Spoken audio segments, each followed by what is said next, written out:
وأحسن منك لم تر قط عيني وأجمل منك لم تلد النساء خلقت مبرأ من كل عيب خلقت مبرأ من كل عيب كأنك قد خلقت كما تشاء كتاب أنزلناه إليك مبارك ليدبروا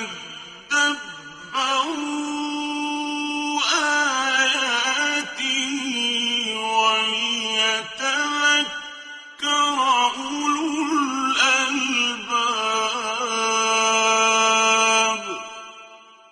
یہ کتاب برکت والی ہے جسے ہم نے آپ کی طرف نازل فرمایا ہے تاکہ دانش مند لوگ اس کی آیتوں میں غور و فکر کریں اور نصیحت حاصل کریں. اللہم صلی علی سیدنا محمد وعلی آل سیدنا محمد بعدد کل ذرۃ مئۃ الف الف مرۃ. سامعین و ناظرین کرام، السلام علیکم ورحمۃ اللہ وبرکاتہ. سامعین کرام، سورہ طلاق آیت نمبر 2 اور 3 حصہ سوم. موضوع: کیا ہم اللہ تعالیٰ اور یوم آخرت پر ایمان رکھتے ہیں؟ اس کے ساتھ آج کے سبق کا آغاز کرتے ہیں. سب سے پہلے گزشتہ سبق کا اعادہ ہوگا. فَإِذَا بَلَغْنَ أَجَلَهُنَّ فَأَمْسِكُوهُنَّ بِمَعْرُوفٍ أَوْ فَارِقُوهُنَّ بِمَعْرُوفٍ وَأَشْهِدُوا ذَوَيْ عَدْلٍ مِّنكُمْ وَأَقِيمُوا الشَّهَادَةَ لِلَّهِ ذَلِكُمْ يُوعَظُ بِهِ مَنْ كَانَ يُؤْمِنُ بِاللَّهِ وَالْيَوْمِ الْآخِرِ وَمَنْ يَتَّقِ اللَّهَ يَجْعَلْ لَهُ مَخْرَجًا. پھر جب وہ اپنی مقررہ میعاد کے ختم ہونے کے قریب پہنچ جائیں تو انہیں بھلائی کے ساتھ اپنی زوجیت میں روک لو یا انہیں بھلائی کے ساتھ جدا کر دو، اور اپنوں میں سے 2 عادل مردوں کو گواہ بنا لو اور گواہی اللہ کے لیے قائم کیا کرو. ان باتوں سے اسی شخص کو نصیحت کی جاتی ہے جو اللہ اور یوم آخرت پر ایمان رکھتا ہے اور جو اللہ سے ڈرتا ہے. وہ اس کے لیے دنیا و آخرت کے رنج و غم سے نکلنے کی راہ پیدا فرما دیتا ہے. وَيَرْزُقُهُ مِنْ حَيْثُ لَا يَحْتَسِبُ وَمَنْ يَتَوَكَّلْ عَلَى اللَّهِ فَهُوَ حَسْبُهُ إِنَّ اللَّهَ بَالِغُ أَمْرِهِ قَدْ جَعَلَ اللَّهُ لِكُلِّ شَيْءٍ قَدْرًا. اور اسے ایسی جگہ سے رزق عطا فرماتا ہے جہاں سے اس کا گمان بھی نہیں ہوتا، اور جو شخص اللہ پر توکل کرتا ہے تو وہ اللہ اسے کافی ہے. بے شک اللہ اپنا کام پورا کر لینے والا ہے. بے شک اللہ نے ہر شے کے لیے اندازہ مقرر فرما رکھا ہے. سامعین کرام، سورہ طلاق آیت نمبر 2. فَإِذَا بَلَغْنَ أَجَلَهُنَّ، جب پہنچ جائے، اجلہن میعاد، یعنی جب جس عورت کو طلاق دی گئی ہے اس کی عدت پوری ہو جائے. فَأَمْسِكُوهُنَّ بِمَعْرُوفٍ، پس اس کو پھر ٹھہرا لو اچھے طریقے سے، بھلے طریقے سے. او فارقوہن، یا جدا کر دو اچھے طریقے سے. وَأَشْهِدُوا ذَوَيْ عَدْلٍ مِّنْكُمْ، اور اپنے میں سے یعنی مسلمانوں میں سے 2 گواہ بنا لو. وَأَقِيمُوا الشَّهَادَةَ لِلَّهِ، اور گواہو خدا کے لیے درست گواہی دینا. ذَلِكُمْ يُوعَظُ بِهِ، ان باتوں کی اللہ تعالیٰ تمہیں نصیحت کرتا ہے. من کان یؤمن باللہ، والیوم الآخر، جو ایمان رکھتا ہے اللہ پہ اور یوم آخرت پہ، ومن یتق اللہ، اور جو بھی اللہ تعالیٰ کا تقوی اختیار کرے گا، یجعل لہ مخرجن، اللہ تعالیٰ مشکلات سے نکلنے کا اس کو کوئی راستہ دے دے گا، ویرزقہ، اور اس کو رزق دے گا، من حیث لا یحتسب، جہاں سے اس کا گمان بھی نہ ہو، ومن یتوکل علی اللہ، اور جو اللہ پہ بھروسہ رکھے گا، فہو حسبہ، تو اس کی وہ اللہ تعالیٰ اس کے لیے کافی ہوگا، ان اللہ بالغ امرہ، اللہ تعالیٰ اپنے کام کو پورا کرتا ہے جسے وہ چاہتا ہے، یعنی جو کام کرنا چاہتا ہے وہ کام پورا ہو کے رہتا ہے۔ قد جعل اللہ لکل شیء قدرا، بے شک اللہ تعالیٰ نے ہر چیز کا ایک اندازہ مقرر کیا ہوا ہے۔ سامنے کا بنیادی طور پہ بات یہ ہے کہ دیکھیں یہ ساری زندگی جو ہے ایک امتحان ہے۔ اب امتحان تو سوالات کبھی آسان آئیں گے، کبھی مشکل آئیں گے، اور جتنے بھی مشکل سوالات ہوں اس میں بہترین انداز سے جواب دینا ہوگا، اور اسی سے پھر انسان کا درجات بڑھتے ہیں، اس کی اخروی زندگی بہتر ہوتی ہے، اور اخروی زندگی میں کامیابی کے یعنی امکانات بہت زیادہ بڑھ جاتے ہیں۔ اصل میں ایک اور بات میں یہ کہنا چاہتا ہوں کہ ہم جو زندگی گزار رہے ہیں یہ ہم اس کی بیس جو ہے ہماری، وہ آخرت کی کامیابی نہیں ہے بلکہ دنیا کی کامیابی ہے۔ لہٰذا اگر ہم اللہ تعالیٰ کی جو چاہت ہے اس کو دیکھیں اور اپنی جو چاہت ہے اس کو دیکھیں تو اس میں زمین آسمان کا فرق ہے، رات اور دن کا فرق ہے۔ اللہ تعالیٰ ہمیں اخروی زندگی میں کامیابی دینا چاہتا ہے، اور اخروی کامیابی کیا ہے کہ آپ اللہ تعالیٰ کی ملاقات کے اپنے آپ کو اہل بنا لیں، اللہ کا رنگ اپنے اوپر چڑھا لیں۔ دیکھیں یہ ساری باتیں جو ہے یہ ملی جلی ہیں، یہ صرف طلاق وغیرہ کے معاملات نہیں ہیں، بلکہ اپنی مرضی کو چھوڑ کے اللہ کی مرضی لے لینے کا نام ہی اسلام ہے۔ یہ بات میں بالکل واضح طریقے سے آپ کو کر دوں، اور بالکل سارے جو مضامین آپ نے اپنی ذہن کی سلیٹ پہ رکھے ہیں اس کو مٹا دیں،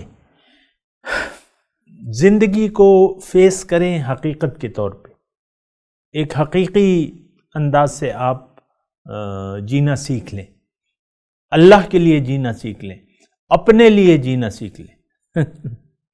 یہ بات میں آپ کو کہہ رہا ہوں نا، لیکن بڑی سوچ سمجھ کے کہہ رہا ہوں، اپنے لیے جینا سیکھ لیں۔ آپ نے تو اپنے آپ کو سمجھا ہی نہیں ہے کہ آپ ہیں کیا چیز۔ فَإِذَا سَوَّيْتُهُ وَنَفَخْتُ فِيهِ مِن رُّوحِي فَقَعُوا لَهُ سَاجِدِينَ۔ اب تو مسجود ملائکہ ہیں، جب وہ روح پھونکی جا رہی تھی تو اس وقت سے حکم سجدہ ہوا تھا۔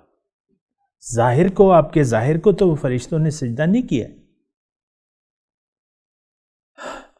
آپ نے تو ساری توجہ ظاہر کو دے دی ہے، باطن سے آپ غافل ہیں۔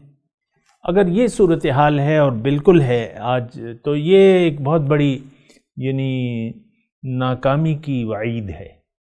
یعنی آپ اس طریقے سے اگر آپ سوچیں گے، سمجھیں گے، اور اسی طریقے سے آپ زندگی گزار دیں گے تو میں پورے یقین سے کہتا ہوں کہ آپ ناکام ہوں گے، اپنی جو معرکہ زندگی ہے یا جو زندگی کا امتحان ہے اس میں بالکل آپ ناکام ہو جائیں گے۔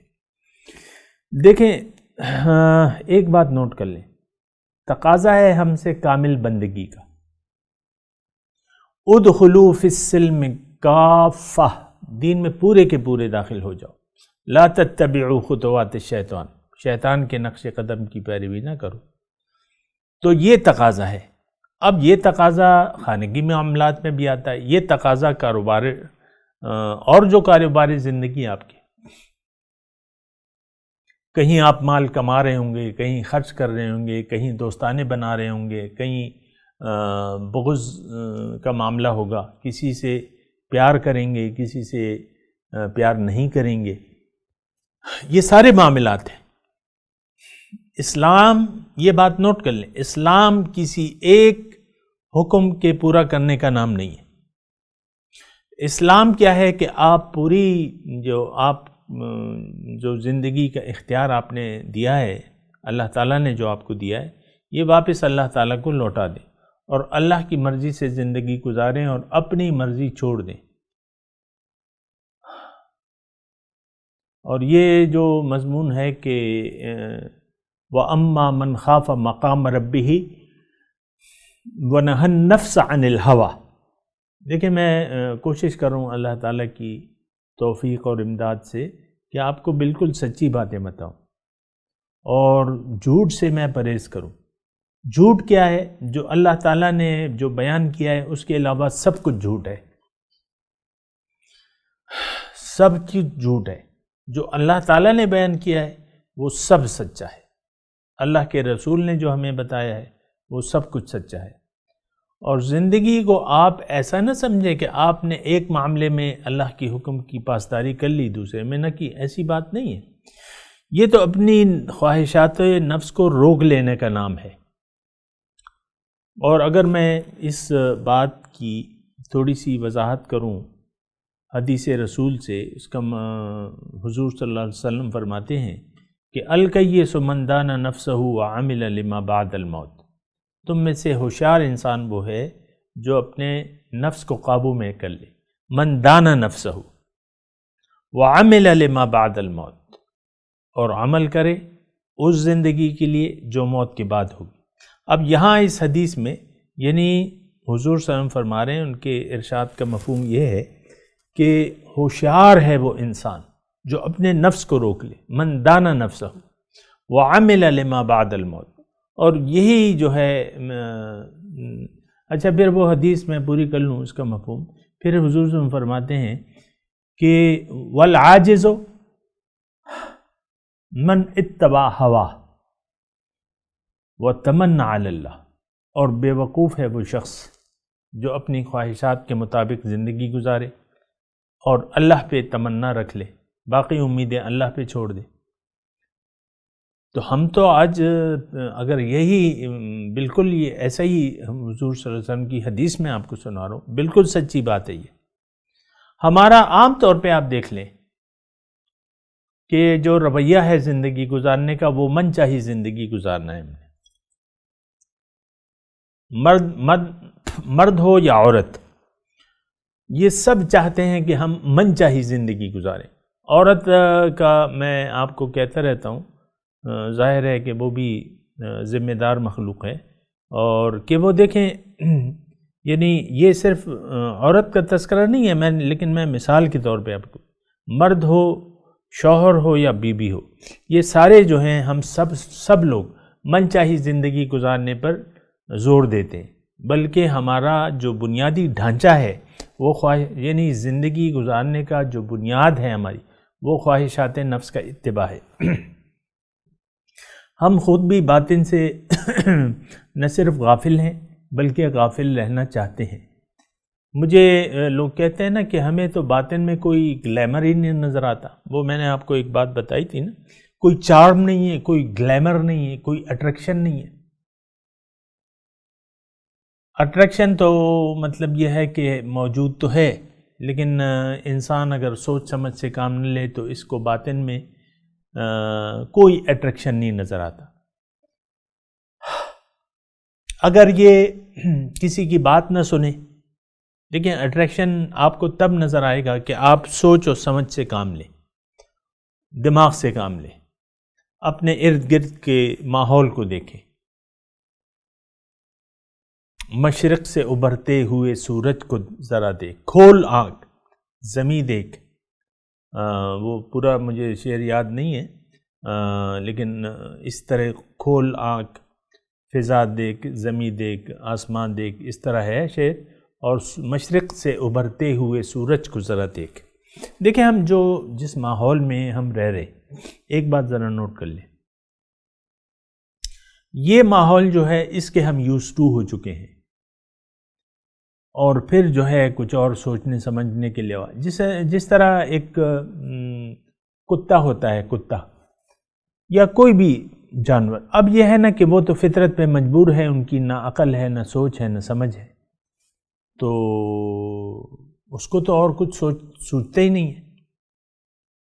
جو فطرت پہ مجبور مخلوق ہے، اس کو چونکہ عقل نہیں ہے، نہ ان کے پاس کوئی عقل نہیں ہے، ہدایت بھی نہیں ہے. ہدایت تو ان کو اللہ تعالیٰ نے دے دی ہے نا.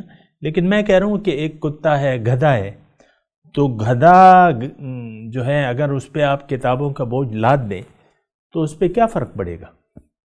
وہ تو گدھے کا گدھا ہی رہے گا. ہم پہ تو ذمہ داری پڑی ہوئی ہے، کتاب و سنت کی کتابی ہم اہل کتاب ہیں. تو لیکن کیا کیجیے کہ جو عقل ہمیں اللہ تعالیٰ نے دی ہے اس کو ہم استعمال ہی نہیں کرتے، سوچتے بھی نہیں ہیں، نہ کسی کی بات سننے پہ آمادہ ہیں. آپ دیکھ لینا، میں درس قرآن کے بارے میں آپ کو کہتا رہتا ہوں کہ اس کے ویورز کو آپ دیکھ لیں، اور دیگر موضوعات کے جو ویورز ہیں تو وہ ہزاروں، لاکھوں، کروڑوں میں چلے جاتے، ملینز میں چلے جاتے. اور وہ دیکھ لیں موضوعات، جتنا بھی گندا موضوع ہوگا تو اس کے خریدار جو ہیں بہت ہوں گے، اور جتنا بھی پاک چیز ہوگی تو اس کے خریدار ہے ہی نہیں. اس کا یہ مطلب ہرگز نہیں ہے کہ جو کچھ نظر آ رہا ہے وہ حقیقت ہے، وہ سچ ہے. جو کچھ نظر آ رہا ہے یہ جھوٹ ہے. آپ کو اپنا بدن نظر آ رہا ہے، یہ جھوٹ ہے، یہ آپ کا بدن نہیں ہے. آپ یہ نہیں ہے، آپ کی حقیقت یہ نہیں ہے. حقیقت تو آپ کی اس کے اندر ہے. تو بہرحال یہ ساری باتیں سوچنے کی ہیں. یہ ساری جو صورت ہے نا سامعین کرام، یہ اگرچہ لگتا یوں ہے کہ یہ تو خانگی معاملات ہیں، لیکن اس میں زندگی کی اللہ تعالی ہمیں حقیقت بتا رہا ہے کہ تم نے اللہ کے حکم کے مطابق کام کرنا ہے. جیسا کہ جو آیت ہے اس میں دیکھیں، آیت جو ہے ذالکم یوعظ بہ من کان یؤمن باللہ والیوم الآخر، یہ تمہیں نصیحت کی جاتی ہے جو ایمان رکھتا ہے اللہ پہ اور یوم آخرت پہ. پھر جو مضمون آ رہا ہے وَمَن يَتَّقِ اللَّهَ يَجْعَلْ لَهُ مَخْرَجًا وَيَرْزُقْهُ مِنْ حَيْثُ، اس میں پورا ایک پروگرام ہے مومن کے لیے، صرف طلاق کے معاملے میں نہیں.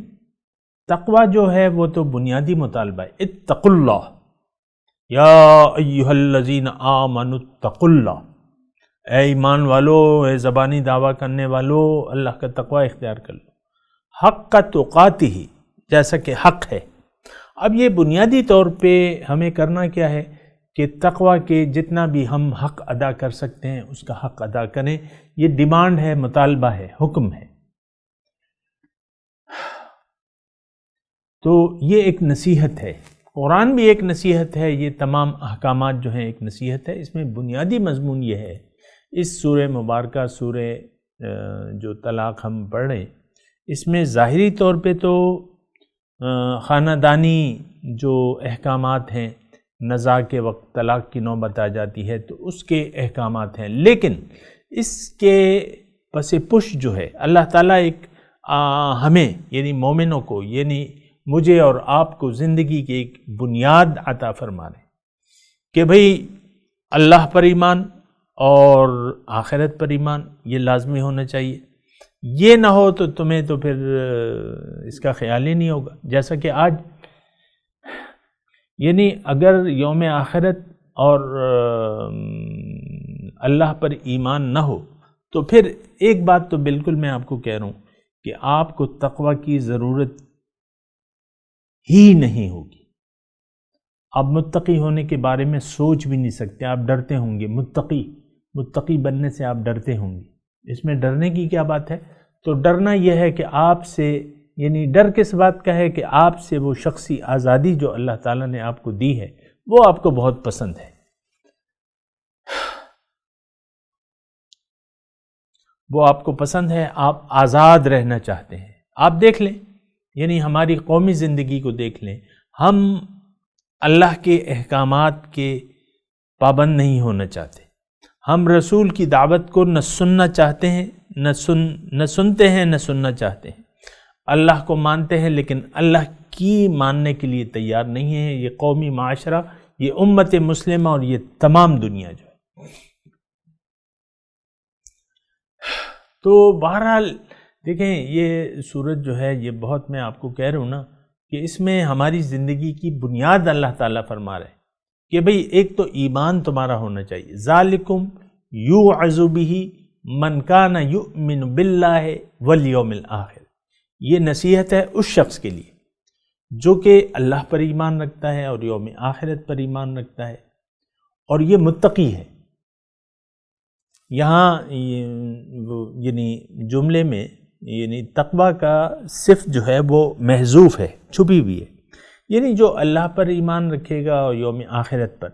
اب یہ لازمی تقوی کی صفت اختیار کرے گا کیونکہ دوزخ اسے سامنے نظر آ رہی ہوگی. اللہ نے دکھائی ہے ہمیں دوزخ، قرآن میں اس کا حال ہے. جنت میں جنت کا نقشہ اللہ تعالیٰ نے کھینچ دیا ہے، کس طریقے سے بیٹھے ہوں گے، کیا لباس فاخرانہ ہوگا، کس طرح جڑاؤ تخت ہوں گے، آرام سے تکیہ لگائے ہوئے بیٹھے ہوں گے. غلام جو ہے جام شراب اٹھائے جو ہیں، شرابن طہورہ کے جام اٹھائے ہوئے گردش کر رہے ہوں گے. کیا چاہیے بھئی لے، یہ کیا چاہیے، کیا منگوانا ہے، تو وہ سب آپ کو مطلب ایک بہت بہترین نقشہ اللہ تعالیٰ نے. لیکن ہمارا ایمان تھوڑی ہے اس پہ. یعنی جو ہم زبان حال سے کہہ رہے ہیں کہ جنت و دوزخ کے ساتھ تو دیکھا جائے گا، ابھی تو دنیا ہے ہمارے سامنے، اس کو لوٹو، دنیا بناؤ اپنے لیے. ہم زبان حال سے کہہ رہے ہیں حلال ہو حرام ہو جس طریقے سے بھی ہو اس کو لوٹو.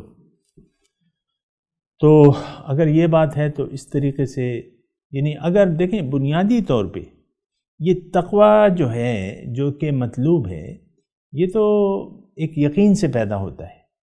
اللہ پر ایمان باللہ اور ایمان بالآخرت سے تقوی کی صفت پیدا ہوتی ہے. لیکن ہمارا نہ ایمان باللہ ہے، یعنی اللہ تعالی ہماری نہ منزل ہے نہ بنانا چاہتے ہیں. یوم آخرت پر ہمارا نہ یقین ہے نہ یقین حاصل کرنا چاہتے ہیں. یہ بات بھی تو بڑی وہ ہے نا، یعنی گمبھیر ہے یہ صورتحال کہ ہم لباس تقوی پہننا ہی نہیں چاہتے. لباس التقوی ذالک خیر. اللہ تعالیٰ نے تو ہمیں کہا ہے کہ تم لباس تقوی پہن لو اور وہ سب سے بہتر لباس ہے. لیکن نہیں، ہم نے تو ایک لبادہ اوڑھا ہوا ہے نافرمانی کا، نہیں مانتے. یعنی ہم زبان سے تو نہیں کہتے، لیکن آپ دیکھ لیں ہمارا بنیادی طور پہ اور یعنی ایک اجتماعی طور پہ ہمارا نعرہ یہ ہے کہ لا لبیک اللہم لا لبیک.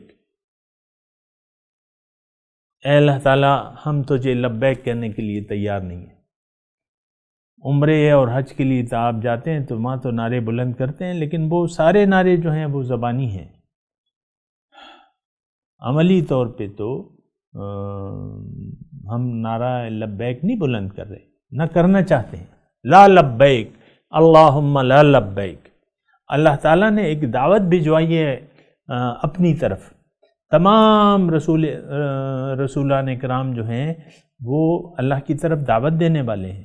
اجتماعی طور پہ ہم اپنے رسول کی دعوت اللہ کو عملی طور پہ جھٹلا رہے ہیں. ہم اللہ کو اپنی منزل بنانے کے لیے تیار نہیں ہیں. تو پھر یہ ہے کہ لباس تقوی.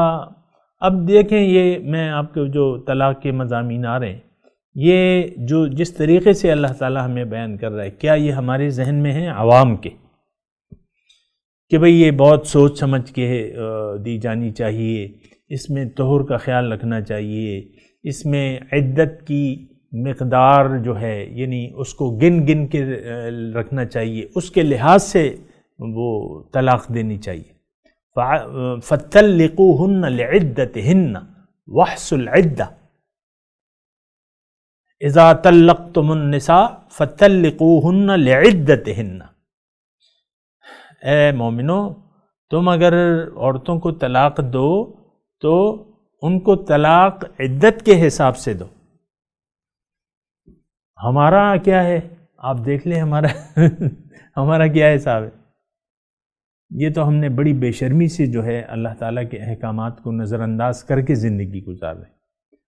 معاملات یعنی یہاں چلے میں طلاق کی میں بات کرتا ہوں. عام طور پہ دیکھیں 3 طلاق کو صحیح طلاق سمجھا جاتا ہے، اور کھڑے کھڑے شوہر بیوی سے کہتا ہے اگر شوہر ناراض ہے، نکل جاؤ میرے گھر سے، اور بیوی اگر کوئی اپ ٹو ڈیٹ ہے اور ایک اونچے خاندان کی ہے، شوہر سے بگڑ جائے، بس میں گئی، سنبھالو اپنے بچے. اسی طریقہ ہوتا ہے، ٹھاس ٹھاس ٹھاس 3 طلاقیں دے دی، جاؤ نکل جاؤ، آئندہ اپنی صورت نہ دکھانا.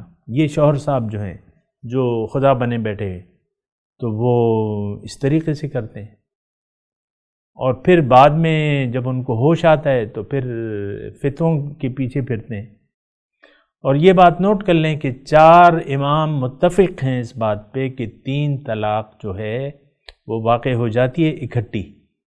اہل حدیث لوگ جو ہیں وہ کہتے ہیں کہ نہیں، یہ 3 جو ہے، بہرحال ان کا اپنا مسلک ہے، لیکن 4 یہ بات نوٹ کر لیں کہ 4 ہمارے مذاہب ہیں فقہ کے، اور یہ چاروں حق ہے. اب کسی نے ان سے ہٹ کے اپنی فقہ بنائی ہوئی ہے، وہ بھی اپنے علماء کے فتوے پہ چلتے ہیں. یہ نہیں کہ بس وہ صرف حدیث پہ لیتے ہیں. حدیث تو، فقہ تو ایک علم ہے، اور یہ قرآن اور حدیث کے مطابق بنا ہوا ہے. اس کی میں ابھی تفصیل نہیں کرتا، لیکن شیعہ لوگ الگ ہیں، اور یہ جو ہے اہل حدیث جو ہیں یہ الگ مسلک پیش کرتے ہیں. تو بہرحال 4 مذاہب جو ہیں، اور یہ فقہ ہے، یہ قرآن اور حدیث کے مطابق ہے. یہ بات نوٹ کر لیں. کچھ لوگ یہ سمجھتے ہیں کہ یہ قرآن و حدیث سے الگ چیز ہے، یہ 4 مذاہب جو ہیں. نہیں، یہ فقہ ہے. مذہب ایک ہے اسلام، لیکن ہم یہ آسانی کے لیے مذہب کہہ دیتے ہیں. مذہب کا معنی اگر آپ فقہ کو مذہب قرار دیتے ہیں تو اس کا مطلب یہ ہے کہ جو بات قرآن اور حدیث میں جس کی تفصیل نہیں ہے، یا حدیث میں اس کے مختلف عمل کرنے کے مختلف پہلو ہیں، تو 4 اماموں نے الگ الگ مسلک بنائے ہوئے کہ ہم اس حدیث کو فالو کریں گے، قرآن کے اس حکم اور حضور صلی اللہ علیہ وسلم کے اس حکم کو فالو کریں گے.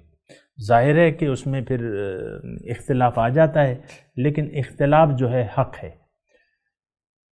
چاروں امام برحق ہیں، اور وہ ان کا مسلک بھی برحق ہیں. اور باہر جو اہل حدیث کا طبقہ ہے، وہ طلاق کے بارے میں کہہ رہا ہوں، میں تو یہ نہیں کہہ رہا کہ ان کا اسلام کچھ علیحدہ ہے، نہیں، ان کا اسلام بھی قرآن اور سنت کے مطابق ہی ہے، لیکن سوچ تھوڑی سی مختلف ہو سکتی ہے. وہ تو روز قیامت پتہ چلے گا کہ کون جو ہے حق پہ ہے یا نہیں ہے نا. تو بہرحال یہ بات میں آپ کو کہہ رہا تھا. دوسری بات میں یہ کہہ رہا تھا کہ تقوی جو ہے، تقوی ہم نے اختیار کرنا ہے ان تمام موضوعات سے. اور میں طلاق کی بات کر رہا تھا آپ کو کہ طلاق جو ہے آپ نے سوچ سمجھ کے دینی ہے، ایک پلاننگ سے دینی ہے، جذبات میں آ کے نہیں، ٹھنڈے دل سے دینی ہے. پہلے سے آپ نے پلاننگ کرنی ہے. پھر بیوی سے بھی جو آپ کو میں نے طریقہ کار بتایا ہے اس سے بات چیت کر کے آپ نے ایک پلان بنانا ہے، اور ایک اچھے طریقے سے اللہ تعالیٰ نے یہاں میں فرمایا ہے، یعنی جو آج کی ہم جو پڑھ رہے ہیں نا آیت نمبر 2، کہ بھئی بھلے طریقے سے فَإِذَا بَلَغْنَ أَجَلَهُنَّ فَأَمْسِكُوهُنَّ بِمَعْرُوفٍ أَوْ فَارِقُوهُنَّ بِمَعْرُوفٍ. یہاں تو یہ اس بات کا ہم تصور ہی نہیں کرتے. جھگڑا شروع ہو گیا، اب بیوی سیدھے منہ بات نہیں کرے گی شوہر سے، شوہر بھی سیدھے منہ بات نہیں کرے گا. بھئی ایک نزاع پیدا ہو گیا، آرام سے بیٹھ کے بات چیت کر لو اور جدائی اختیار کر لو. لیکن یہاں ایسا رواج نہیں دیکھا جاتا.